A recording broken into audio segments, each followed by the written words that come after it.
then I came back just with a brand new mindset. I got in really good shape, and everything just started working out for me. And then I got to the point where I said I was not going to drink for 3 months, and then 3 months in, I was like, it was like you're borrowing tomorrow's happiness for today. I've always wanted something more, and it started with sports, and and then I find just a lot of people stay there, and I think there's a lot of people that stay there, and it's like they could accomplish so much if they just left, and there's so many people who just bitch and complain every single day, like, oh, life's so hard, blah blah blah. Being a kid and seeing movies and seeing Hollywood and all this.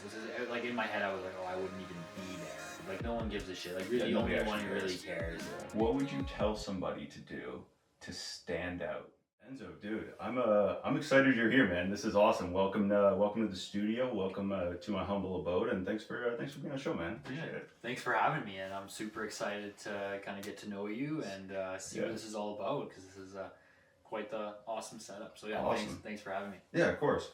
So with kind of that, we'll jump into it. I like to kind of start the show and every episode kind of in the same way, and then see where everything branches off differently from each person, myself included. So take us through kind of where your journey started from leaving high school to where we are now, and then we can kind of go back through it. Okay, cool. Yeah, so I grew up in Golden, British Columbia. Went to high school there. I graduated in 2020, so during the pandemic, and I had plans to go to Alberta to go to school, either in Calgary or Lethbridge, and the goal was to play either soccer or basketball. Nice. So since sports weren't really happening because of COVID, I decided to just take a gap year. So I spent a year in Golden where I worked at the wood mill there and delivered pizzas, and just try to get better at my craft. So I played, at that point I kind of was like, I want to play basketball. So I played basketball every single day and was like grinding. I mean, if Golden's a mountain town, we get a lot of snow, and like I was like shoveling the basketball court. Like that's how dedicated I was. I would shovel it every day and kept it clear all through the winter so I could shoot hoops. It was right across from my house, so it made it super convenient. Super convenient, yeah. And so I dealt with a lot of injuries, and I ended up kind of hurting my hip in high school, and kind of pushed through that pain. And after a couple 2-3 years after after high school, I finally was like, okay, I got to try to figure out what's going on here. And I got referred. I was seeing a physio in Alberta because it was closer, but during COVID, because of the rules, you had to see doctors within your province. So that's what they sent me to see, a surgeon in Kelowna, which normally would have been Calgary because it's closer of a drive.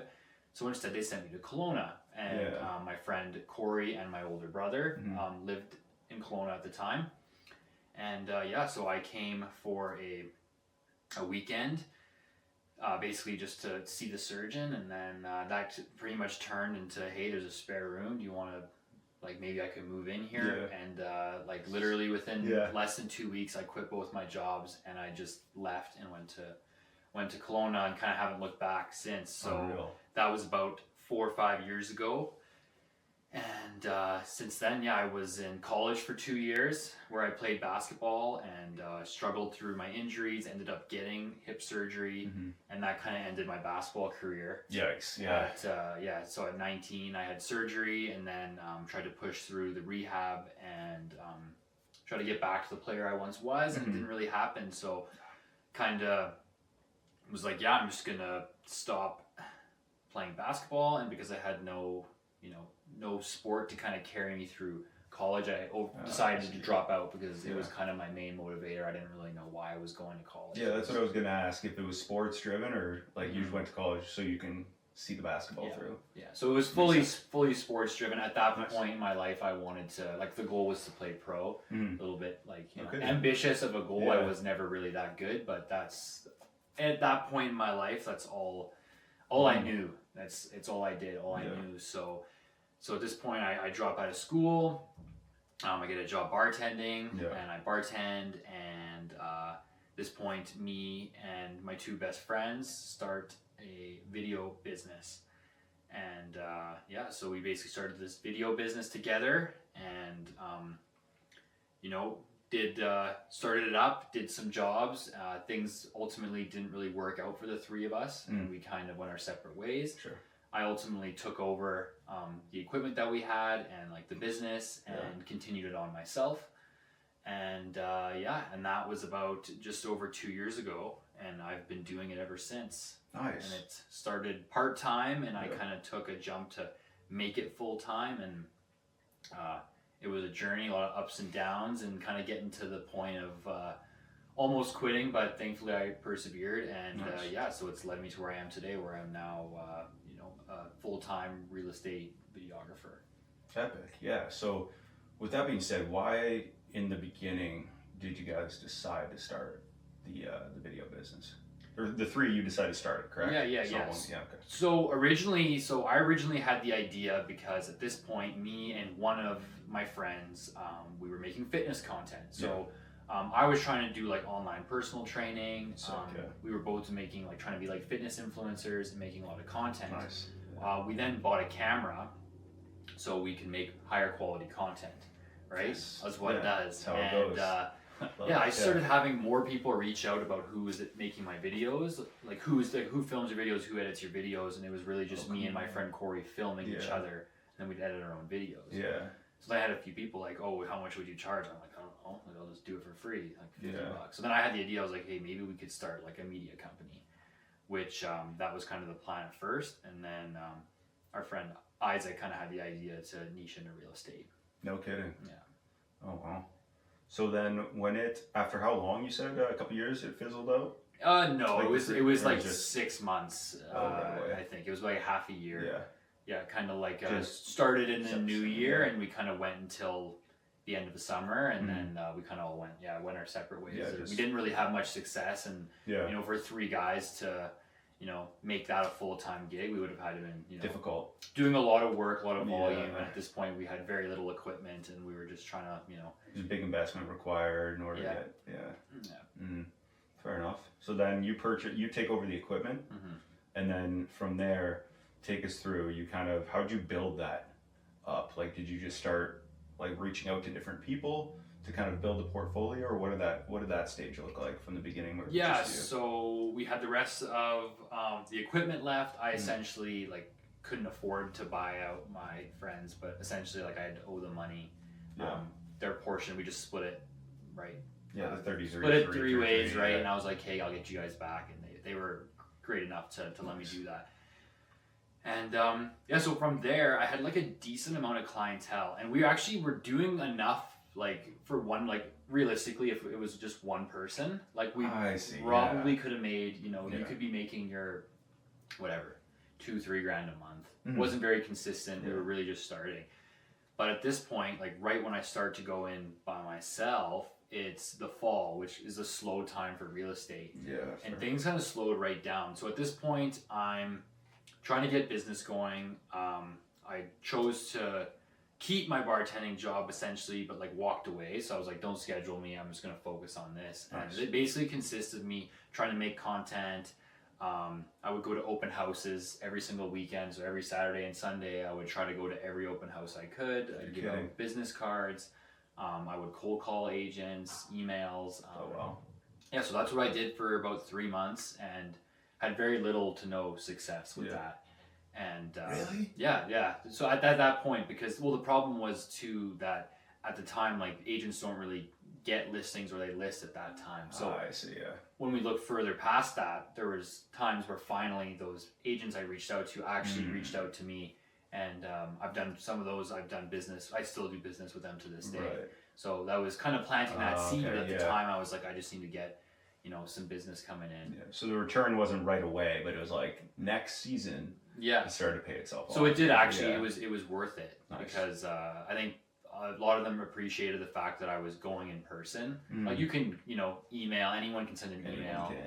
You can cold call. That's a bit better. You can do it from your bedroom. Yeah, but going in person and actually just showing up, I think says a lot about a person. So I think a lot of people appreciated that, and some it didn't go anywhere. But it was also good for me to just work on my skills of going and talking to people. At this point, I'm so new to business, and it's still quite weird. And I was I'm still young, but at a young age. You're 26 now? 23. 23? Oh, even better. 23, yeah. So at that point I was 21. So yeah, it was. Yeah, but it was good just getting reps in. Yeah, that makes sense. Yeah. Nice. So when you're first starting out, what do you think the most important skill was that you developed? Do you think it was just the going in person or anything? Yeah, so I would say the best skill, it really had nothing to do in like the production side of things or like video side of things. I think it was just the fact that I was just like putting myself out there and kind of just like having the courage to kind of say, look, I don't really have a portfolio. I haven't really done anything yet or accomplished anything yet. But I'm just this new guy and I'm trying to, you know, make something happen. Yeah. And, you know, whether it was even doing work for free and just trying to get better. Yeah, like prove it. And even if it's at that point, like I think like, you know, and I encourage anyone who's trying to get in the media space is like, do the free work. Yeah. Think of it as just like it's an investment in yourself because you're getting better at that skill. 100%. Right? And that's what it is. Like get good at one thing and then just keep stacking that. And that's kind of what I did. And you know, there's a point where you can't always keep doing free stuff for people. But, no. But at that point, you have the portfolio to go, this is what I'm capable of. Exactly. But at that point, you got to just kind of just take it on the chin. And just, I guess so, yeah. Yeah. Unreal. Take what you can take. Yeah. Do you have experience with any like struggling at all with like imposter syndrome in the beginning? Not right in the beginning. I'd say that right at the beginning of me starting to actually make some money, yes. Oh, no kidding. So all the free work, no, like that was fine because it was free. But as soon as I started getting paid, then I kind of felt like there was times where it was like, yeah, like I just felt like it was just weird. And my relationship with money has always been kind of weird, and it's still something that I'm trying to work on today. But feeling like, you know, like valuing myself and my product to people. Yeah. And, you know, not letting people like step all over me and just, so that was something I really struggled with.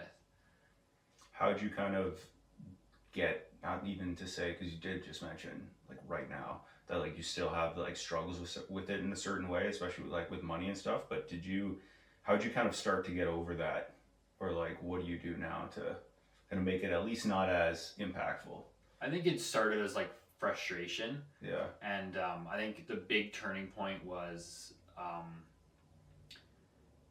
at that point, like I really needed to get business. So I was very driven on like, oh, like I don't care, I have to do it for free. I'd rather I didn't want anyone to say no. Like I'd rather do it for free or do it for super cheap. Whatever it takes to get the yes. Just to get the yes, just to get the in. Because I was always like, oh, if I do it for free and they like it, then you know, the next time they'll pay me. That was kind of the thought process. So once I got to a point where I was so busy and it was like I actually kind of have to pick and choose, like I can't say yes to everything. It has to make sense. That helped me kind of get over that. And then the big thing was me, like I get frustrated and I kind of complain about it, and just people on the outside saying like, hey, like that's not okay, or it's like, you know, you do really good work, like you should value that. And like so my circle of people and that have helped kind of reinforce that and that belief in myself. So I think that helped a lot. It's funny you say that because I can think immediately of examples of people, especially from back home, and not so much individuals, but definitely scenarios where that support long term or the lack of support could really make the difference. Of just people like just small comments, and not even in like a crazy negative way, just little jabs, just enough for you to like second guess yourself, just enough. And then eventually you do manage to get over that if you start to realize it. But that I think comes with a self-awareness thing. So I can imagine it being tough though in that beginning stage for sure. But those little comments here and there, like they mean more than I think some people think when saying. Oh yeah. Like right. It's interesting though you mentioned like it's the people's expectations or what you perceive somebody else's expectations are of you or your product when you put the money switch on. Yeah. Which is interesting. You mentioned it and I'm always curious when this comes up, but what is your relationship with money like? Like is it good? Is it respectful? Is it a bit like anxious? What does it look like right now? Oh, it's interesting. I think like growing up, like, you know, very grateful for my family and you know, I grew up in, you know, wasn't anything crazy, but you know, I had a great upbringing. Yeah. Very grateful for things, but and was my parents were very, smart with their money, and yeah, so, but I never had a lot of money, and I learned to work for my money at a young age. That's one thing I'm super grateful about. My parents didn't give me any hands out. They were always there to support me, but at a young age, I wanted to buy an iPad or a phone or whatever, and they're like, go and get a job. So at 12, I'm washing dishes at Tim Hortons. Yeah. And that set the tone, I think, for my work. At 12 years old, Can't do that now. So they gotta sign for me. But that set the tone for my work ethic, I think, to this day. It was like at that age, there's so many, it's a whole other topic, but there's so many kids these days that have no idea what working is. Zero. At all. And at 12 years old, I was working a job, and some of these kids are have so much anxiety, and all this shit, and it's bad. And it's bad, right? But that's what I did. And then as I started, and I was also quite frugal with my money. I didn't like spending it. I like just seeing I'm the same way, a number kind of just sit in the account. And what I learned is quickly when I moved to Kelowna, I started living on my own. It's like, okay, well now you're paying rent, and money starts going out a lot faster. And there's utilities, which are like everything. There's Wi-Fi. There's a lot of things, man. It's an ongoing list, and but then once I started making a bit more money than I was ever used to making, a lot of for a while I was kind of just sitting on it. But then I realized, I was like, look, this isn't going anywhere. You got to invest in it. You got to have experiences. So I would say the last 2 years of my life, I've done, I would say, done well for myself, but I've spent a lot of the money on experiences and upgrading equipment and gear, and just enjoying life, which I think is very important to do. And that was kind of a big turnaround. I went from really trying to save every penny, and then all of a sudden it's I'm spending it faster than I'm making it. So kind of learning as I go, and that's how I reflect on last year. It's interesting. I had a really good year, but I spent a lot of money, and so this year it's okay, let's start saving up. Try to invest more and just be smarter with it. So in those last 2 years, you said you spent a lot more, but it was more majority of and correct me if I'm wrong, majority on gear and experiences and stuff like that. What is something that you invested in, whether it be with your time for experience, or whether it be where you you went out on it or experienced something, or tech or something interesting you bought for the business? What is probably your favorite one, your favorite experience or thing you spent money on in the last 2 years? We can just go last year too if you want. Last year, favorite thing you spent money on? Man, I think I backpacked Europe with my brother and my best friend Corey. That's cool. And that was the end of 2024, and we did 3 months. And oh wow, nice. I mean, for pretty much most of us, we drained most of the bank account to do that. It was kind of an all-in, right? Yeah. But that experience, so many life lessons from that trip. So many just holy shit moments, life. You just gotta live and enjoy it, and just enjoy every moment. And then I came back just with a brand new mindset. At the start of last year, because I came back right before the new year, and I came back, and after, and when people say travel it changes you, and you learn things, it's totally true, and you can't describe it until you've done it. Right. And then I came back with just a clear vision of what I wanted to do, and just took action. What do you think you have to attribute that to? Any major thing that took place on the trip, or anything that made you as soon as I get back home, we're gonna dial this in even more?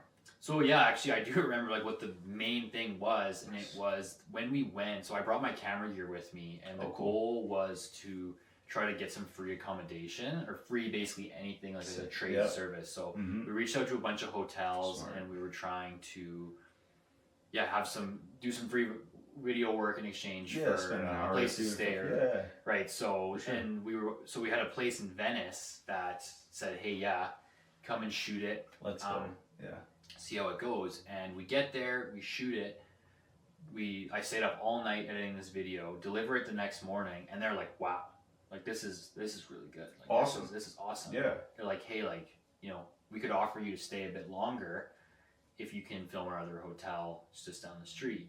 So that was a big thing for 2 reasons. The first reason was, this self-belief part that we were talking about. the fact that someone in Italy, you know, looks at my work and they're like, wow, this is really good, like, you know, and they value that. If you're good, you're good. That for me was like, okay, cool, like, you know, if you can, you know, film videos in Italy when you can't really communicate or speak the language, and then I was like, so I can go back home and crush it. Oh, for sure. Right? Yeah. So that was kind of the first thing, and then the second thing was like, wow, this like video thing is going to allow opportunities to travel and see the world, which this year it has. Yeah. So that was the big thing where I was like, look, like you got two things going for you, just like really double down on that and see where it can take you. So interesting. That's really cool. Yeah, that's a really cool opportunity for sure. Did you where did you guys start the trip? Like where'd you start and where'd you end it? Take me through the whole, because I did my own, like with a friend of mine after college, like a 6-week throughout Europe, and we did some stuff. Yeah, there's some stuff that was a lot to do. Yeah, there's a lot to do, man. So so I have family in France. Nice. My parents were born in France, so basically all my immediate family except for my parents and my brother live in Europe, mainly in France and Italy. So we flew to Paris and we spent about a month in France, and this was essentially called kind of like the French tour. So we visited all my family in different areas of France. Oh, come on. Okay, so we did that as well as that we were kind of in the east part, so we're very close to Switzerland, Germany, Italy. We were lucky enough to be able to use my grandpa's car, so we drove to Switzerland and Germany within that same month. Okay, so then from there we flew to Italy to go see my family there. We were in the south of Italy. Yeah. Still with some family. Like spent about Sicily area. Yeah, we were in Naples, so we were in a little town called Bacoli, and we spent 2 weeks there. So about 6 weeks in, this is where we called like the trip. The backpacking really starts, because up until this point it was kind of like family car. We were getting pampered. Like we were getting pampered. Like my family, like super grateful for them, but like they took really good care of us. That's really cool. You know, grandma's cooking's no joke. Oh, game over. Yeah, you're full for 3 days with leftovers. Yeah, so that was nonstop. So at this point, we're like, okay, like now the real backpacking starts. And for me, I've never done like a trip like this. Oh, no kidding. You know, like we got everything in the backpack. Boom, let's go. So we take a train from Naples to Venice, and that's when we did the video. At this point, we're like actively trying to find places to go to film stuff. Nice. Like we're still like, trying to see if we can save any money. So anyways, we go to Venice. From Venice, we take a train to Split in Croatia. Been there, yeah. Which was actually, out of the whole trip, was my favorite place to go to. Yeah. So Split, Croatia was my favorite country to go to.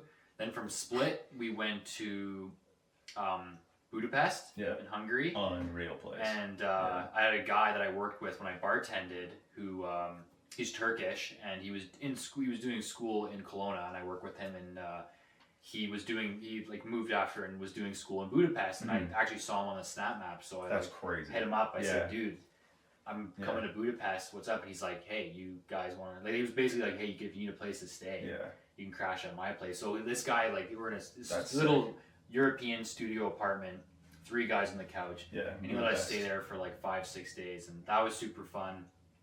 And then from Hungary, we went to Czech Republic. We went to Prague for a week. Sick place. Super sick. Yeah. Beer's like nothing. Yeah, and like they party like it's one of the craziest party places in the world. And at that point, we did a lot of that. And from there, we went to Berlin. Yeah. Actually, no, we went to Austria for like 2 nights. Yeah. Then we went to Berlin to go see. It was my old exchange student from when I was like 12 years old. So this is the last time I saw him. So almost over a decade. Whoa. And he let us stay at his place. We spent some time with him, which was really sweet. And then from there, we went back to France, spent 2 nights at my grandparents' place. Then after that, we took a train to Barcelona. And then from Barcelona, we flew to Lisbon in Portugal. Yeah. And then after that, Corey went home. My brother didn't come for that second part. And then I went back to Paris. Yeah. And then from Paris, took a train back to this little town where my family was. Spent a week there for Christmas. Nice. And then that was the trip, man. Yeah. Yeah. Yeah, geez, hey? It was a lot. It was a lot. That's awesome. a lot of like That's cool. just being on the road and trying to Mm-hmm. just be like we didn't have like a lot of money to spend, and Yeah. things got way more expensive than we thought they would, Mm-hmm. right? It's So always how it goes. right, that's just always how it goes. Always, so yeah. so yeah, but it was an amazing experience, man. I remember having no money with like 4 days left and no idea how to go from Paris to Amsterdam. God. Like just me and my buddy, and we're just like, what do we do? Like, do we start selling ourselves for like money? Like, at what point? And yeah, it got bad. It got bad. It was just like, what do we do? And then I remember we just literally started walking, and then I think it got to, because like we had the money in our accounts, but it's like it was all in the TFSA. Okay, yes. Right? So, yeah, you can't. it's pull it out. useless. Yeah, you can't. Right, pull so it you out. can see a couple $1,000s sitting there you managed to save, but then you couldn't transfer it over.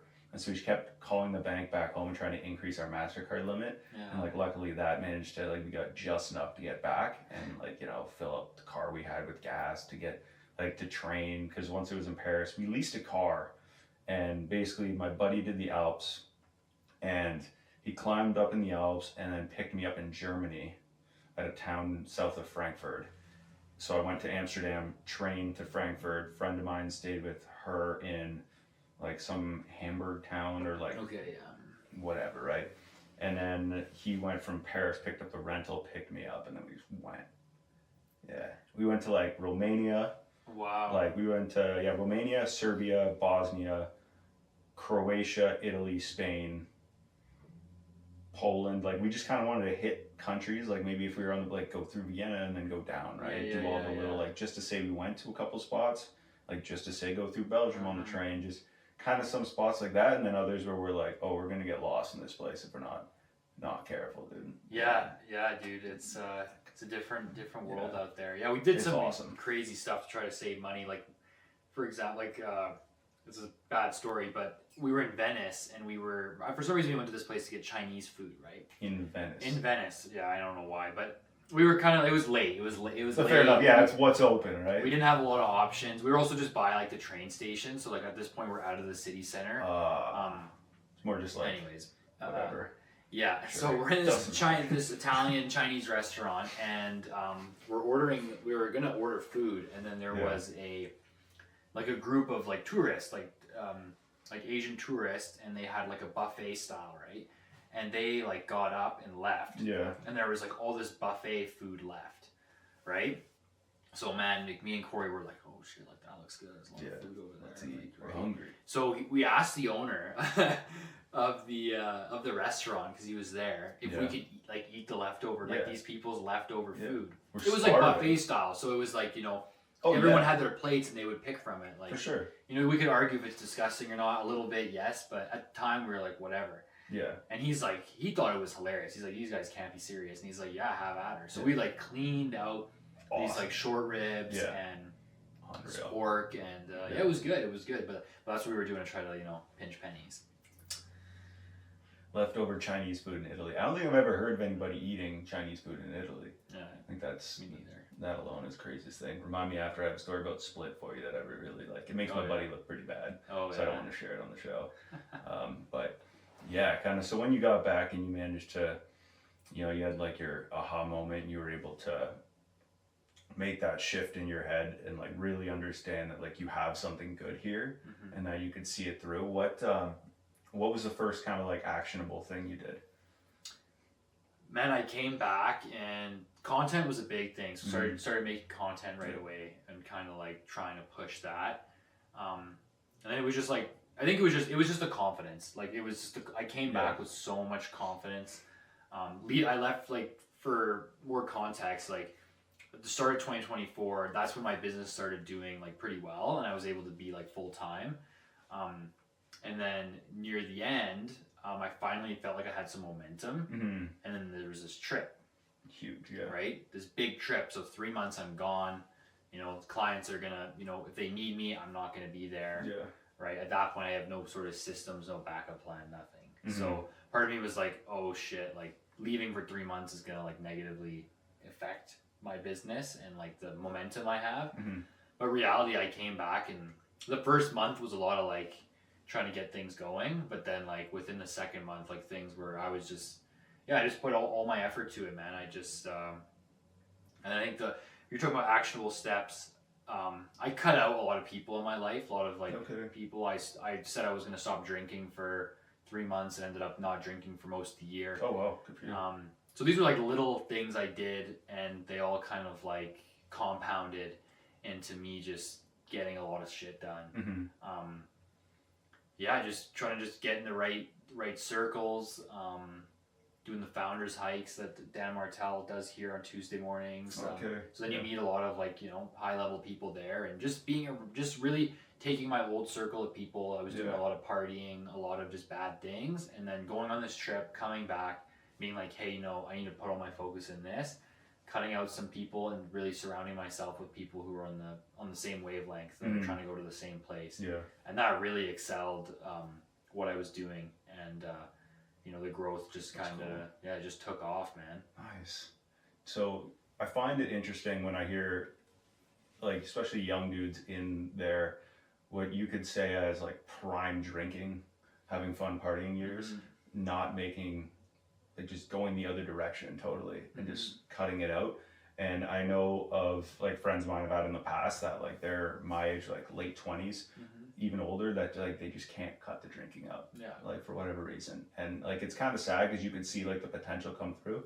But I'm curious, when you kind of made that decision, what is something that you've seen from that? Like, when is it just the cutting out of people and the drinking? Like now it's a lot easier to like not be around the negative people and stuff like that, and like find the better circle. Like, is it? Yeah, I think that's a big part of it. Yeah.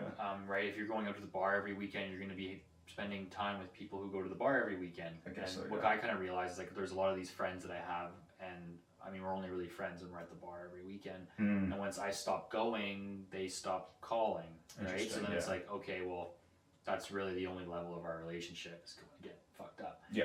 Second thing was, for me, like not everyone's like this. Like people can have drinks, and you know I've gotten better at it. But at like that point, like for me, it was all or nothing. Like if I'm gonna drink, it's gonna be a big night.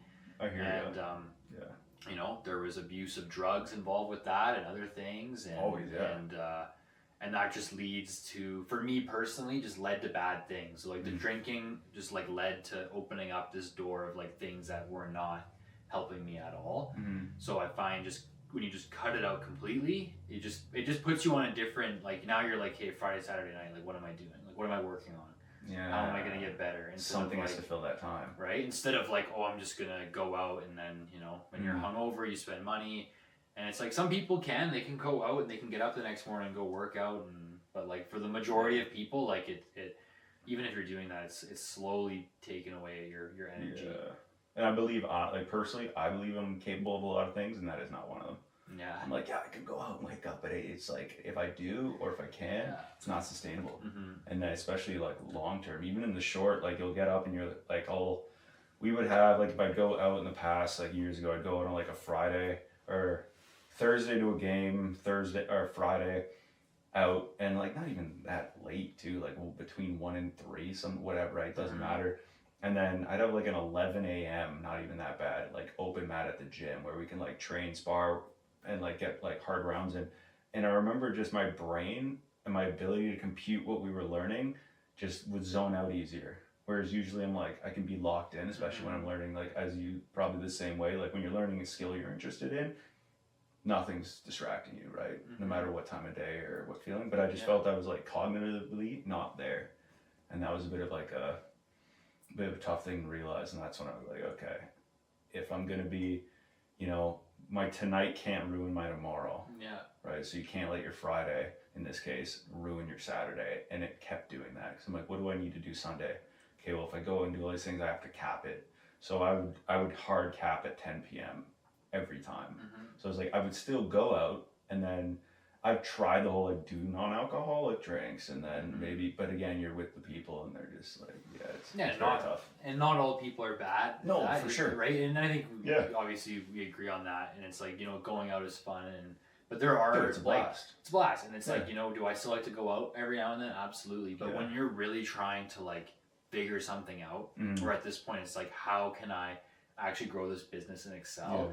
That was the big thing. And like I had tons of people around me notice that. that I came back, I stopped drinking, I stopped like partying. I gained a bunch of weight when I was gone, so I was like, okay, I gotta drop this weight. Yeah.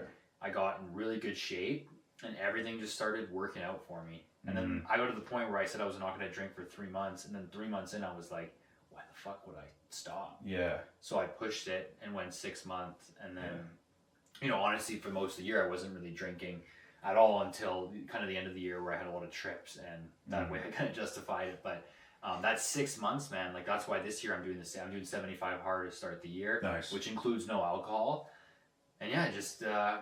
Yeah, man, just find other ways to spend that time, and you know, just drink more water, and those things compound. They do compound. Truly. And if you don't believe it, you got to try it out. Like try it. And you'll see what happens. And dude, they compound negatively as well. It's not just like, oh, it's bad and it just stays as bad as it is. It's like I read this thing the other day. I can't remember like what I was reading, if it was an article or a book description, but it was like you're borrowing tomorrow's happiness for today when you drink. Yeah. At least like, you know, get fucked up, but you're borrowing it from tomorrow, and then eventually you run out of days where you can steal your happiness from. And I was 100%, like, man. oh shit. Yeah. So then I used to do this thing towards the end of when I like stopped going out, was I would kind of just ask the people, because you know, like it's like all your friends, at least for me, it was like all my friends are like at least 40 to 50% of them were like, they would go out and then they would start making plans, and then you're like, you feel left out, and then you know that and it's not like a disrespectful thing, they just stop inviting you because you always say no. And it took me like a while to juggle with that. Yeah. So that was like a bit of like feeling really lonely, and then eventually getting over it and doing what you were talking about, where it's like filling that gap with something. It's like, what do we fill that time with? Okay, well, what are we working towards? And then eventually you think of, okay, well, how can I use this positively, and then just be so focused on stuff that I'm just not distracted thinking about what I'm missing out on. 100%. And that was a big thing with me, like even that first year of like business started to do well. Like I suffered really bad burnout throughout the summer because I was trying to, I had FOMO. I didn't want to miss out on the next party or going out or what was happening. So I was trying to grow this business, do all this stuff while also going to party all night. And then like, it was killing me, man. Like I would be, just like not sleeping properly. And it would just, like you said, it was just like, it would get worse and worse and worse. And get in a habit, and it was hard to get anything done properly without, like, I eventually burnt out and kind of just coasted for a little bit, right? Where this year I felt like I had just like so much to give, like just I could just, like the motor was just so high. That's awesome. Which is sick, and that's why like now it's like, I want to do that more often. And then it also makes drinking, when you do drink, dude, it's way better. So much better. Way better. I have like half a beer and I'm like, oh, okay, this is great, right? So it's like I'm a cheap date. Yeah. Way easier, right? And then it's just more fun, and it feels like it's more of like you know, we're celebrating something or whatever it is, and then it kind of makes it less casual, because I think it is, you know, so casual these days, and it's just normal to go out, and there's something wrong with that, man. Like I did tons of that, and I learned a lot of cool lessons from things like that, and you know, not saying you shouldn't do it, but when you're trying to focus on something, that's when I would say, you know, people talk about balance, but to be honest, I think you need to be, if you really want to be good at something, you gotta, it doesn't exist. No. You gotta go the other way hard. Yeah. For a while. So. And that's just it. Sacrifices. It's what do you want to sacrifice now? What do you want to sacrifice later? At what point can you find that part where, as long as you're okay with it, it's all that really matters in the end. For sure. It's funny you mentioned that. When you touched on celebrating, is where I was going to go next with it. Was I would often ask myself every time, like, somebody's like, oh, you want to have a drink? Or the lady would be like, oh, what you want to have some wine? What are we celebrating? Nothing. And being alive doesn't count, right? Like, we can't go so baseline. But I'm like, with my friends, like, they, towards the end of the nose, where they eventually stopped calling, where I'd say, like, what are we celebrating tonight? And they're like, and I'm like, you get a raise at work? We survived the week. Yeah. We made it to Friday. And like, survive the week. Right. I'm like, I love my Mondays. You know, like, this is a Monday, right? I get to work, have a great day, learn a bunch of stuff, go train, like have the show, go train after. I'm like, this is great. It's not that bad. So yeah, you borrow from somewhere, and then there's like, eventually it's, what are we celebrating? And then to your point, when you do celebrate and you do drink and you get to enjoy it for what it is instead of like the experience of it, and it's paired with it. You're not going just for that, like, just for that what's it called, the vice. Yeah, I think a lot of people too, they get caught up in the living for the weekends, right? Like I know so many people in my life that are like, oh, I just can't wait for the weekend. Oh, I just can't wait till this week's over.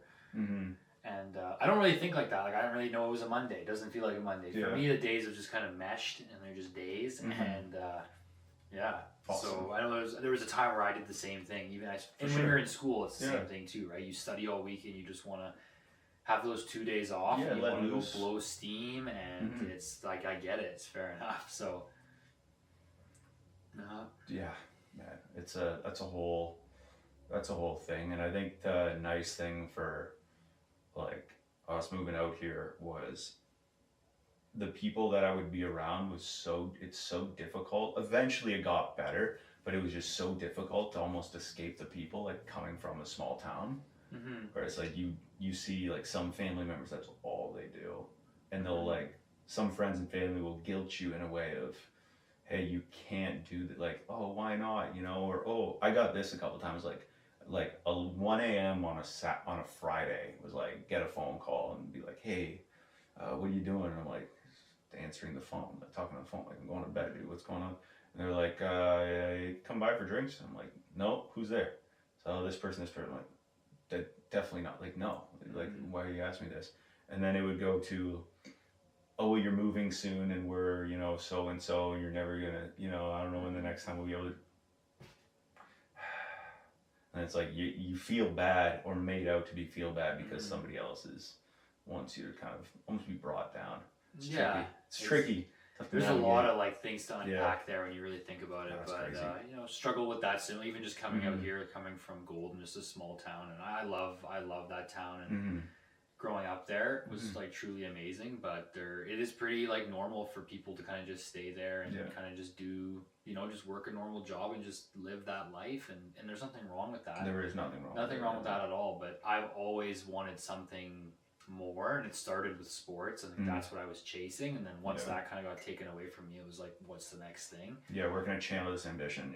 And then I find just a lot of people stay there, and you know, I think there's a lot of people that stay there, and it's like they could accomplish so much if they just left and just figured out what else is out in the world. You know, so like even just making the 4.5 hour drive to Kelowna opens up like so many doors. Dude, it's crazy, right? And you traveled across the country to come here, and you know, you can already see like there's just makes no sense. A lot of business, a lot of real estate. Like there's just so many things that you can do here. It's just a place where people want to be, and it's beautiful. It's to that point, and noticing like there's so much more like driven, ambitious people in the area.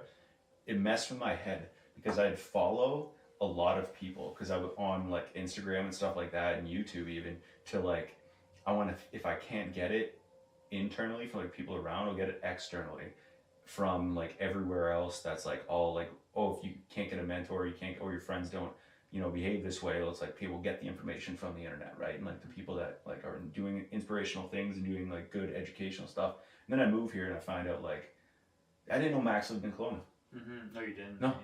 Yeah, I was like looking at people in Kelowna, I was trying to do this whole thing, and I was like, oh goodness, like there's so many people that live, like even here, Vancouver, like the area that I already took inspiration from, just with their hustle, their ambition, and like their drive to do more and get more out of life. And I thought that was like, I was like, oh, this is crazy. It was almost like you now meet the people that you knew of, and I'm like, oh, that's cool.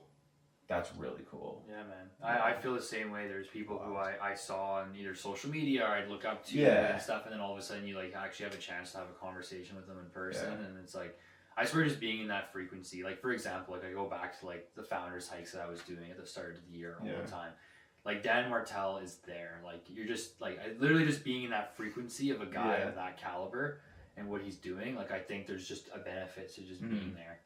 Right, that's why people go, and that's super cool. Right, and then there's other like-minded people who are there. So every time you go, like the way he tries to structure it is like every time walk up and have a conversation with someone else. I've had many great conversations, learned many things. Interesting. I've, done business with some of these people. Yeah. So it's just And then next, I've had conversations with Dan himself, and I'm like, it just feels surreal because it's like it's a guy who's like globally known. Oh yeah. And you have an opportunity to go and shake his hand and say hey and ask him some questions, and which I think is just super cool, right? Yeah. Just makes no sense. So like looking at it outside in, and then just like, because you're probably like you're in, whereas like I'll be watching, like looking outside in, and then now I'm like I could feel myself walking closer, and I'm like, whoa, this is really crazy. It's like it's almost like to that, I'll use your word, like surreal. You get to a point where you're like, okay, all these things that I'm seeing, they're now all like becoming reality a bit, and it's a bit freaky, like almost a bit intimidating, where you don't know. Like you don't know how to navigate it, or kind of just go with it and like see what's best, and then you're like, you know what, this is actually really cool. Let's just see how it all plays out. Yeah, man. Like I love the fact that with these type of people doing these kind of things, like I feel like they're just so willing to help each other out, kind of encourage each other, even if you're at different levels and what you're making or where you've started. Yeah. All these people are super encouraging, rather than there's other things you do and people are they gossip and there's jealousy and there's all these other little things that people almost try to like bring other people down so they can put themselves up, where I find these groups and these people and like there's just a lot of like everyone trying to win together. I think that's the key to success, is because you can't do it by yourself. So if you can build a team or a community where you're all feeding off each other and all helping each other, then that's I think the key to getting to the top. Which is, it almost seems foreign. Like there was one point a few years ago, like I was older than even like you are now. I think it was like 25 or 26, where I was like, dude, like that idea was foreign to me. Whereas like somebody else, and it wasn't so much I was the one doing it, but everybody I knew, in a way, I was witnessing them be like, oh, like, because mainly they'd say one thing, and then when that person would leave, or when that thing would like go a different route, they would just immediately talk negative about it when that thing ended, or when that like person left the room, and it was like, what are you saying when I'm gone?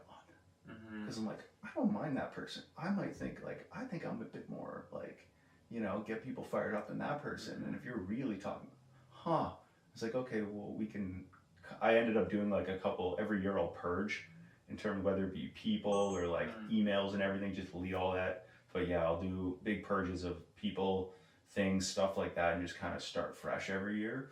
And that was one thing that was like, at the end of that year, I was like, hey, anybody who was doing that, I just did not respond to. Tough to do. But. It's tough to do, but the kind of positive mindset is, and I've caught myself too, and even this last year, there's times where you start speaking negatively about someone or something, and then I've been really good at catching myself and be like, hey, like, why are you thinking that? Like, why are you saying this about that person? Yeah, where's it come from? It's because you're actually jealous that they're doing better than you are. And now and then but I'm at the point now where I'm starting to realize that. Amazing. Yeah. Which is really cool. It's That's like huge. It's kind of crazy, like you can see yourself noticing it, and you're like, all right, where I think there was a lot of years where my ego was so in the way of all this stuff, but then you realize you're like, okay, and you're like, bring it down, man, like I just try to be a very positive person. I think for the most part I have been, but like just be a good person, be positive, and good things will happen. Like I just think so. Like just do good, be good, and then like I think things will work out how you want them to work out. I think so too. I think big thing I'll say too is like pushing with like the right intent. Like if you have good intentions at the end of the day, even if something's misunderstood or whatever, something I've gotten a lot better at, is starting to, and this is like, I was like 25 to like 27, I would battle with this, but I ended up, that was my 2 years of working on it. And it ended up being I would have a hard time giving somebody the benefit of the doubt. Where it was like, oh, if you reschedule, they'd be like, okay, well, why? Like it was always deeper than it actually was to me. And so then looking back every single time where I like took something personally where it wasn't that deep, I was like, oh, this just happened. Okay. And then fast forward a few years, that same thing would happen with the same individual. I'd be like, oh, they didn't mean it. That's fine. Yeah. I'll let it go, reschedule, no big deal, no stress. And then last 2 years, especially moving, just everything's like, yeah, no worries, easy. Like, it's like you're not doing it because you don't want to do it. You're not doing it because there's anything negative. It's like, people have their lives, they're busy, they have their goals and their priorities. and sometimes things align, sometimes they don't. It's not that big of a deal. Yeah, I think that's just a very like free way of speaking, a free way of speaking and thinking. So I was at a King's Club event that Dan does, and he was actually talking about this topic. Oh, no kidding. About how you kind of like control your thoughts about certain situations, and he brought up how I was like 2 weeks ago. He had his McLaren parked, and someone like backed into it and like took the side of it and really fucked it up, and then took off, right? Yeah, and everyone, right? And then everyone from there is like, they're like, you know, people are like, oh my fucking god, like that fucking person, like why'd they do that? A little like, bit, oh my god, like, you know, all this negative stuff about this person. Yeah. Where Dan's like, in his mindset, he's saying, hey, that person, you know, was in a situation where they needed to like protect their child or something. And for some reason they had to like, you know, they were getting chased by someone, and that's what caused them to hit the car, and that's when they left. And like, that's how he said, and he said to train himself to do that. But like, to have that thought process, to like, okay, you know, it's like when you get cut off in traffic, just assume that person is like rushing to the hospital or something like that. So if you think about everything like that rather than negatively, all of a sudden, like I think just day-to-day things start to just get better. Yeah. And you just have a way, like, I think so too. You're just like, you just gotta be chill. Yeah. And traffic one's big for me. Just don't try to over control. Yeah, me too. Like, I get bad road rage, but just you ever like, followed anybody home? No, I haven't. I haven't done that. No, I've wanted to. I've come sort of close. So what I mean by that is, like, let's say like you cut me off in traffic and you're 3 blocks away, I'm following you for 2. I've gotten that close a couple times. Oh yeah. Because I've been looking at them, like, oh man, I'm like, it would be so easy for me. I'm like, it would go. I would take your car. I would like, I just, you know. And then it escalates. And I'm like, that's bad. And I was like, I gotta stop thinking like that. And then luckily it was like a while ago, but that was the peak of the like, we were talking earlier when you were like with business, and then when you came back, where you're like, oh, I have something here. That was my flip it negative of, this is too far. Like, at what point do I follow somebody home and either like they kick my ass, or like it's just really bad, I get arrested, and now it's like, who can provide for you know? Exactly. Now it's just like, well, can't like just it's just a steamroll of bad decisions after another. So controlling how you think about things is a powerful tool, I think, to just enjoy day-to-day life better, and just, you know, not being a negative person. Just be positive, man. Life's good. Like, we have it so good where we are, at least. Where we are, for sure. Right? You know, and there's so many people who just, you know, bitch and complain every single day, like, oh, life's so hard, blah, blah, blah. It's easy to do that. It's like, we could be, you know, there's people starving, there's people who are living in a war zone. Like, it ain't that bad, man. No, so, and then that's just, you know, that's a whole other problem. But for sure. I think I've helped just to be grateful for the simple things in life, and just some of those everyday things, and just training your mind to just be like, this is good.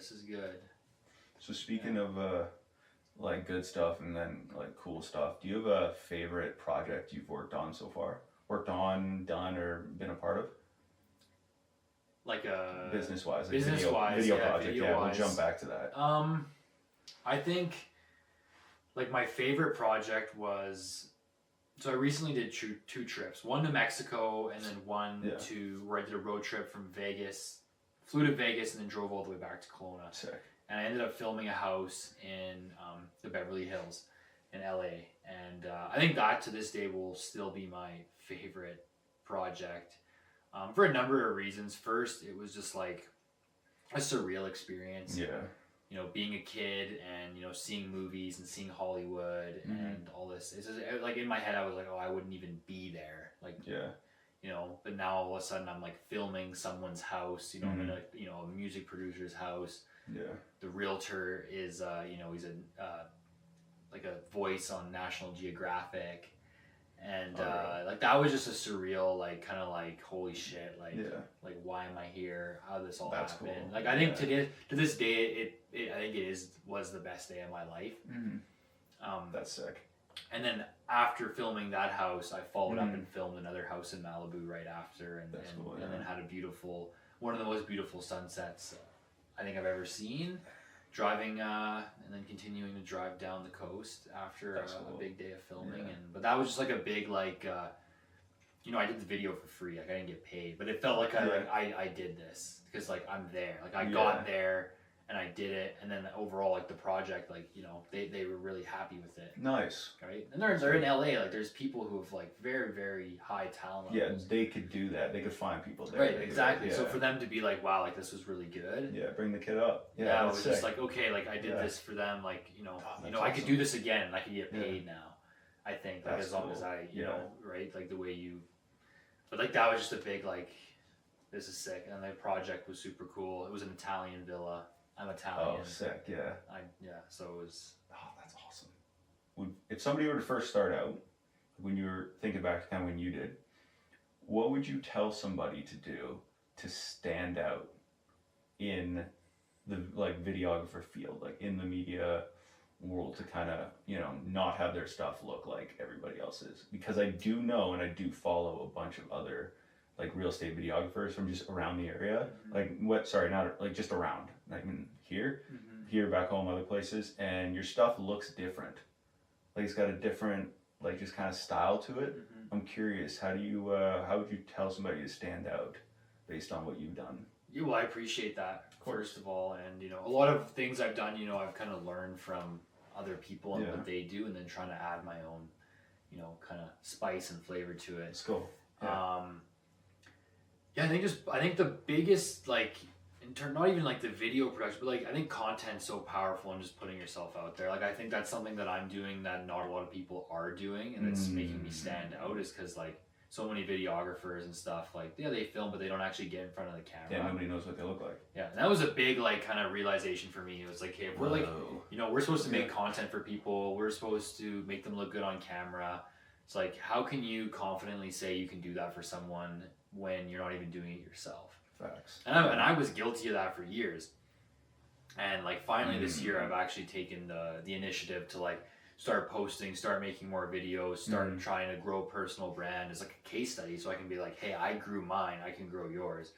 Not like, oh, I don't have one, but pay me and I'm gonna do it for you. Do as I say, not as I do. It's like that's kind of silly. So I think that's like just putting yourself. Cause I think in a world of like especially with real estate videography, like there's gonna be all the the cool transition and the effects and the AI. There's all this shit you can do, but like of stuff, the one thing I think is gonna make you stand out is like who you are. So I'm really trying to double down on that right now, because I'm like, hey, people are getting really good, like the editing, like all the possibilities, like it's very easy to do, it's pretty easy to learn. It was seems pretty easy to do. If you can find the right, like as long as you, and like I figured that out, like there's the information's all out there. I know this is with a lot of things, like you can go buy a camera, figure out how to do it, start making money in like a week if you just like. And that's why it's like, okay, that's why you can buy courses and stuff because it just gives you the plan. It does, yeah. It gives you the answer to the test instead of trying to read the whole textbook. I think so. Yeah. So I think with the personal brand is going to be the big thing with just standing out. Interesting. Everything's going to look the same or can look the same, but. So was your kind of in the beginning like season of doing that, right? What would you tell somebody who's kind of like just starting out, or also on that fence of like they know it's important but they're just maybe overthinking it? I would just say like it doesn't matter. Like nothing really matters. Like like if we're on a floating rock in space. It's all determined. Like nothing really matters at all. Yeah. And like I used to be the guy who would like care so much about what my Instagram account looked like and had to look all clean, and it's like, okay, dude, like no one gives a shit. Like you're the only one who really cares. Yeah. Like, you could literally post a video of you saying some like outrageous shit, and people are gonna probably forget in like a week anyways. So like that was the big thing for me, is like just realizing that it's not that serious. Like people are gonna unfollow you, and that's just normal. Don't try to please everybody. Just do what you want to do, and people will naturally leave that, and you'll attract new people. And that's what I've learned. So it's just like, that's cool. Just be yourself and put it out there. And that's sick. Yeah, that would be my advice, is just send it. That's a good it's a good piece, because that's how are you going about kind of figuring out what your personal brand is? Yeah, I'm just kind of trying to sort like just who am I? Who's Enzo? What does Enzo like to do? Yeah, what do you like to do? And then right, so that's kind of what I'm like. How do I like, not how do I talk on camera, but like how do I talk right now? Yeah. Like even though we're on camera, but like how do I just normally talk to people? Podcasts are good for that. Like, you can't fake it for that. Right, exactly. So like that's how you got to just like, because you're gonna get in front of the camera, you're gonna try to sound cool, or you're gonna try to sound like that's like the normal thing I think to do is to try to like not sound like you're, but like just be yourself. For sure. Be weird, be quirky, like whatever it is, like just do that, and people will either like it or are not gonna like it. Yeah. Doesn't really matter. Yeah, people judge every single thing you do every day. Every time you walk into a grocery store, someone's gonna look at you and they're gonna have an opinion. They're gonna say, "Oh, why is that guy wearing that?" Or, "Oh, that guy looks like this, looks like that." Like it's just constantly happening. And the thoughts that we always have of like what our stuff either looks like or what it is, like it's always like we're looking at it through this like crazy lens that's like super hyper focused, but in reality it's like nobody cares, really. No one really cares. No one really actually thinks about it that much. No, and I'm trying to think of the last time like somebody, like when was the last time anybody like listening or watching at this point has like, because everybody and their mom has done this where they've judged somebody like a stranger for whatever it might be the reason, right? When was the last time you remember what they look like or thought of them other than that moment? Yeah. Like the only person that will have their like something random silly that they once did will be one of my best friends, Michael. He ordered cod at a AAA steakhouse in Alberta, and that's it. So he ordered fish at a steakhouse, and for that reason, I will never let him forget it. Yeah. So other than that one example I can think of, with like 5 of us, 6 of us as like an inside joke, nobody really cares, and nobody cares about that. So it's perfect. Yeah, and like I think the big thing is like if someone cares, like why does it matter? Yeah. What difference? It's like what are they going through? Yeah. That, like they're envious of this, because I found this. I learned this a bit before I left too. Was like people, especially with getting like the feedback of like, oh, you're moving. Well, it's like they're still there, and it's like, well, where is it? But anyways, I found a lot of like people's insecurities are often mirrored with other people, right? Yeah. So they see somebody doing something that they're like they wish they could do, but they're not in a position to do it. Thus, they put it down. Oh yeah. And I learned that a lot, like a lot of different examples leading through. So anybody who would throw things at us, would be like, well, when was the last time they took a big risk like this? Over a decade for most of them. You're like, or never, like a big risk. And then that kind of having those like conversations with the friends that I did have and do have to this day that are like always positive. They're never like go get fucked up kind of friends, right? So like none of them drink, all that. And so having those conversations before leaving, when I'd be like not having doubts, but having I'm getting a lot of negativity around this. How do I not let it affect me too much, right? Because it's from people whose opinions you care about. So when you do, like you have to, be mindful of how to navigate it. Yeah. And a lot of them are like, dude, they'll mirror their insecurities. So anybody who's negative about this can't do what you're going to do or wishes they could. And they haven't taken a risk in a while. And then I would kind of pair those two and then do what we've been talking about as like a theme for this episode is like just reframing it. Yeah. Right? And like going, okay, that's not too bad. I've been guilty of that, like Yes. in a lot of things in life, but like, even like if we're talking specific about this, but like content, like seeing someone who's like, they got a big following, they've been posting a bunch of videos, and I'm like, oh, like I don't like, well, this person's so like they're blowing up, this is dumb, and it's like, oh man, reality is like this person's got the balls to like post these videos and put themselves out there, and you're just being you're overthinking it. You're overthinking 100%. So that was a big thing. It was like I always like, oh, like this person's like, oh, they shouldn't have this many followers. Like their stuff sucks or whatever. And I'm like, dude, maybe your fucking stuff sucks, or you just like So I've been very good at being self-aware of these things. Nice. You so have I to catch them, and there's a lot of people who don't, and they're oblivious. But now I'm at a point where I'm very self-aware of these things, and they still happen, but I can catch it and be like, oh. And that's a big thing. That's called growth, right? Like that's great. And I'm not sure at what point that switched, but like man, just realizing that anything you're upset about, or something that you're jealous someone else has, it's just like it's because you don't have it. Or you're not you're not taking the step to try to get there. And I think that's it. I think it's the step, which is like conquering the fear of doing that thing. I think that's really it. A lot of people, right? Like a lot of people who like don't have money, like they hate on people who are rich. And they're like, oh, they're rich, we're not tax the rich, blah blah blah.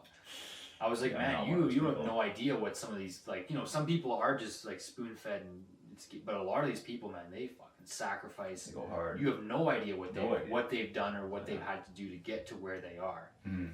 And you're just sitting there like, you know, you sat on your sofa for the last 15 years and you're like, oh, yeah, right? It's easier to do. So you got to just go and get it, right? Like you said, Yeah. you got to take those risks. And that's what I'm actively trying to do now is just Nice. take risks, just shoot your shot. Nice. Just try things, man. Just Yeah. throw some darts, see if any of them stick. Anything sticks. Yeah. That's why we got like girlfriend and I got this like massive calendar because I'm trying to put stuff in it that is like not even so much risk, but because take a big one, but 1 year try to take the big risk and then have things that are like random fun things that will be challenging, but also and like we'll grow from them, but then also like they'll be fun and cool to do that we can like look back after and be like fulfilled from it, right? Like the Mount Brunswick, like the largest mountain in like the Vancouver mainland, lower mainland, whatever. So it's like 16-kilometer round hike. Like it's absolutely insane. We'll hike. It's BC, right? Yeah. So and then there's like different like bungee jumping stuff and like things that'll like slowly like be like a cool story that'll like push the growth and be like look back and go, oh, we did that thing. Yeah, stuff like that. I think like facing your fears. Like I'm terrified of heights, but I enjoy cliff jumping. I enjoy going on roller coasters. Are there good cliff jumping spots around?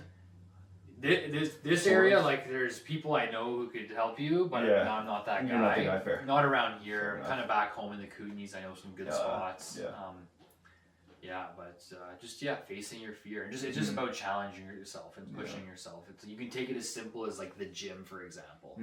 Like you can show up and you can work out every day and like your results are gonna be whatever. But if you show up and push yourself to like that uncomfortable level, like that's where the muscle growth actually happens. 100%. Right? So you can contrast that to anything. And you just gotta push yourself to that point of, oh, this doesn't feel great, but I'm gonna do it anyways. And then after you're like, oh, I'm glad I did that. I'm glad I went through the suck. A little bit. You have to. Now I've come out on the other end and it's good. I think I don't know if it was like a song lyric or what, but it's like pain is an uncomfortable, or growth is an uncomfortable process. Pain is a necessary investment for progress. And I was like, oh, it's definitely a song lyric. It sounds like a song lyric. I said, I'm like, all right, fair enough. Yeah, that's the one. But do you have, as we kind of conclude before I like rolled the red carpet and stuff for you, where any final little message, thing, story, experience, note that you want to touch on, or maybe something you were hoping to mention that we didn't get into that you want to use to wrap this up? Yeah, I kind of have like a big analogy on the topic of like reframing things. Oh, beauty. Okay, so I really like that, like reframing a situation or how you think about it. For example, like I said, I was so driven and pushing towards basketball and sports my whole life. Like that was like everything, like this is what needs to happen. I put in like hundreds and thousands of hours in trying to get better and accomplish this goal. And then I got hurt, and it was, to me at the time, it was kind of like the end of the world. It was like all I've known and all I've cared about, and like that was my identity, was basketball, soccer. It was sports, nothing else. Like that's who I was. That's what I essentially thought people thought of me. Right. And that injury led to me dropping into school, which then led to me picking up a video camera, which led to me being here right now and doing something that I truly love. And actually being grateful for the fact that that happened, and just being able to like look. Do I wish it didn't happen? Do I wish I could have pursued basketball? Yes. Yeah. Am I grateful for the fact that I'm still here and that things worked out how they were supposed to work out? Yeah. Right, and then just reframing that, and just like shitty things are gonna happen to you, and there's things that are just unfair too, like things that are out of your control. Yeah. But just being able to try to like take that and spin it positively. It doesn't matter, like, even if you gotta fake it till you make it. Like just speak it into existence and just try to focus on what's good. Because as soon as you focus on the bad, like things are gonna be bad. And so that would be my in terms of reframing. So just no matter what it is, try to shape it into a positive. Once you have that mindset, I think it helps with a lot of things in life. Amazing. where can people reach out, find you, connect with you, work with you, all that stuff? Yeah, I mean, Instagram's great. Yeah, Enzo 2O's_S on Lovely. Instagram. Yeah, name of my business is about to do a rebrand, so it's going to be Enzo Estate Media. So just focusing in on real estate media. So launching that soon. Just getting all the website and logo and all that put together. Nice. So yeah, really dialing in on like the personal brand and my name, and kind of just taking a bit of a risk there, because part of me is like, oh, it shouldn't be my name. Oh, it should, but it's right now it's Horizon Media Brands, which kind of means nothing to me. Like there's no. I see. Yeah. Like it's just, it doesn't. So. Yeah. So yeah, so you can contact me. Sick. Yeah. Right on, man. That's that's a wrap, dude. I'm really grateful for your time today, sharing everything that you shared, and man, I appreciate that. Yeah, I appreciate everything. Thank you so much for your time, man. Yeah, thanks for having me, and I appreciate the conversation. Right on. Thanks. Awesome. Yeah, that's it. That was awesome. That's, Sweet. that's a wrap.